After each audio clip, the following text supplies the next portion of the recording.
રિયા રિયા પાણીનો ગ્લાસ લાવ તો.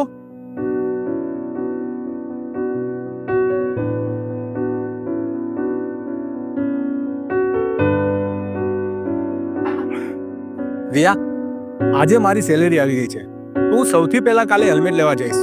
અને હા, આમ પણ આપણા શહેરમાં હેલ્મેટ ફરજિયાત થઈ જ ગયું છે. હા, મને રોજ તમારી ચિંતા થાય છે, પણ હવે તમે હેલ્મેટ લઈ લો ને એટલે મારા જીવને શાંતિ. પણ રાજેશ, આજે મીરને ખૂબ તાવ આવ્યો છે, તો એને હોસ્પિટલ લઈ જવું જરૂરી છે. એક બાજુ હેલ્મેટ અને એક બાજુ મીર, શું કરું? કઈ નહીં, આપણે પહેલા મેયને હોસ્પિટલ લઈ જઈએ. અને હા, હેલ્મેટના પૈસાને તો હું સગવડ ગમે તે કરીને કરી લઈશ. ડોન્ટ વરી પ્રિયા, તું ચિંતા ના કર. Hello sir. હા રાજેશ, મારે તમને એક વાત કરવી છે. બોલ ને ભાઈ, શું થયું? હા સર, વાત એવી છે કે મારા દીકરાને ખૂબ જ તાવ આવ્યો છે અને હું અત્યારે ક્લિનિક પર લઈને આવ્યો છું. તો સર, બધા જ પૈસા દવામાં ખર્ચાઈ ગયા એમ છે અને મારે હેલ્મેટ લેવું હતું.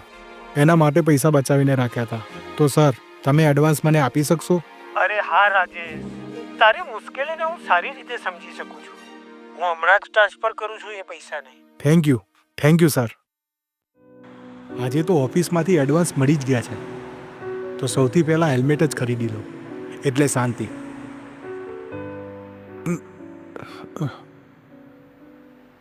અરે યાર, કયો કામથી.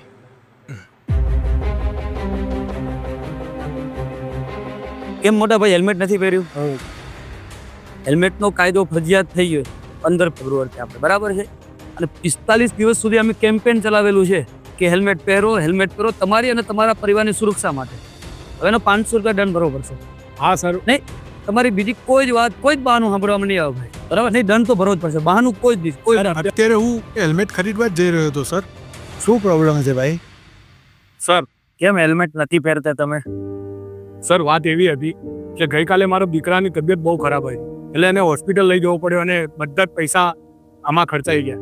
તો સર, અત્યારે હું હેલ્મેટ લેવા જ જતો હતો, મને ઓફિસમાંથી એડવાન્સ મળ્યા હતા એટલા માટે. હેલ્મેટ તો તમારા પરિવારની સુરક્ષા માટે છે. અમે રાત દિવસ તમારી પરિવારની સુરક્ષા માટે જે રોડ ઉપર તમને વિનંતીઓ કરીએ છીએ એ તમને લોકોને નથી સમજાતું? હા સર, બધી જ વાત સમજુ છું અને એના માટે હું માફી માંગુ છું, પણ અહીંયા અત્યારે હેલ્મેટ લેવા જ જઈ રહ્યો હતો. એક હેલ્મેટ આપો એમને, મારી ગાડીમાંથી એક હેલ્મેટ એમને આપો. Thank you sir.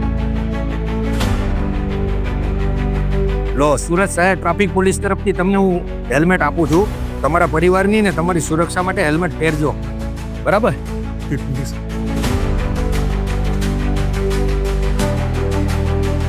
Thank you sir.